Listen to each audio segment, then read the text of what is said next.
May adlaw kayong minahaan, a day in my life as a full-time mom slash makeup artist slash content creator. Uy, lawan.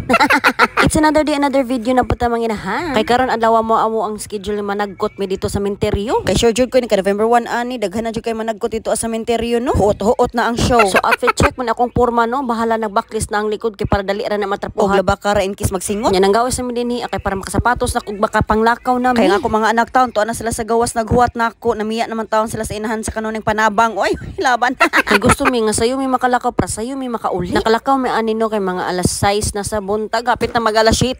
Kay amo pa magunig hato ni amo ang lola go dito sa terminal. Delikado man gud amo ni dalhon dito sa cemetery no kay grabe ra baka buntod. Kay dapat unta amo ni pasakyon si lola og kaning pedicab. Unya kay wala may pedicab nga nang labay kay mingaw man, so amo na lang gihatod dinhi sa terminal. Malipay man gud siya magtinambayon din haaoy. Wala gyud may mahimo kay basta unsa na pagpugong niya kay dili gyud ta siya ganahan matambay sa balay. So pag abot na mo diri sa may menteryo na sa 30, nahimuot kog kumatawa dito kay ang akong anak nga laki sige na maingon nga enough pa stop. Mura sad og nakatuod og asa ang menteryo. Uy, lawan.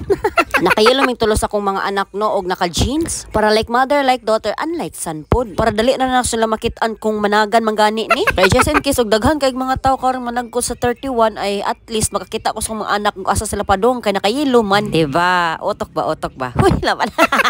So nga rin minipalit og kandila sa among kaila nga silingan namo sa una. Kay dugay mo sila namuyo ni mama diri sa una sa 30. So mamaligya ay mi og kandila sa una. Lari mi nagdako sa 30. So makamingaw lang tong atong adlaw ba nga bata pa mi siponon pa wa pay buot. Nga mi magdagan-dagan no sa kaning bod.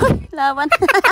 Nami pisto din ni apirmi sa una sa sementeryo basta gani 27 na guys Oktubre wa na nami dinhi amag tingkagol kay mamaligya nami. Pero na stop mi tong sukad nga nag-college na mi kay wa na may mi pisto din ha. May rapot kay para ma-focus na mo among pag-eskwela ato nga time no. Pero sa una wa jud mi wow oy mosugat kita may mamaligya og kandila. Mo nang karon makinomdom na lang gyud ta sa taas na to ani. Makamingaw lang ba. So kani amo menteryo din ako grabe ni siya kasakaon. Unya kaning amo ang anhing papaumi nga papa ni mama is tuwa pa sa pinakatumoy gibutang. Ya mo poy bakante ato nga time. So naa jud mi diri sa pinakatumoy na gid aning menteryo. So antos ta mig baktas gikan sa may highway padong diri sa sulod. Kay dili na gud pwede pasudlan og mga sakyanan dinhi padong sa taas. Naaray liyag nga pwede makasaka og pa na. Unya nga ako anak kana ako siya giinan nga introduce yourself nga na sa imong anhing papaumi. Kay 6 months pa siya ato nga time no. Og wala pa mabuo si Freya. So mao nang ako na sila gipailas ilahang lolo. Bali ungay-ungay na daw kuno na nila. Sa pagdagkot pa lang na mas kandila din na grabe na gikagutom mga amo ang anhing papaumi no. Kay ni sila ob nagitaw ng kandila ba. So sa pagdagkot mo din na nangaji na pud mi dinhi. Sakto kay pag humanong pangaji yung na nahurot na gitaw ng kandila no kay grabe na gikagutom si aning papaumi. So wala ra pa magdugay kay init na kay pag humanong pangaji nagbaktas na mi dinhi ang anhing mi dapit sa may pinakasentro. Kay dili na namo matag sa tag sa og pagduaw ang mga untod sa among mga kaparente. So maong diri na lang namo gidagkutanan kinaara pa may mga bata.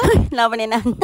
Pag humanong pangaji dito sa pinakasentro ni baktas sa pumipadong pa ubos ani. Kay sakit na kayo ang kainit no. Dili man gud ani sa una ay katong namaligya pa may kandila. So ni-relax sa mi kadiyot diri ani Freya no kay naghuat mi nila papa. Unya kay grabe man na siya kapanaugon no. Gidagandagan na gitang sa ko anak babay dinhi ang buntod oy. Dili ra ba gyud magpagunit kuyaw og maligid. Pag abot na mo diri sa mi ubos na amay na maligag taho na malit anay mi. Paborito kay ni sa ako mga junakis. Laban.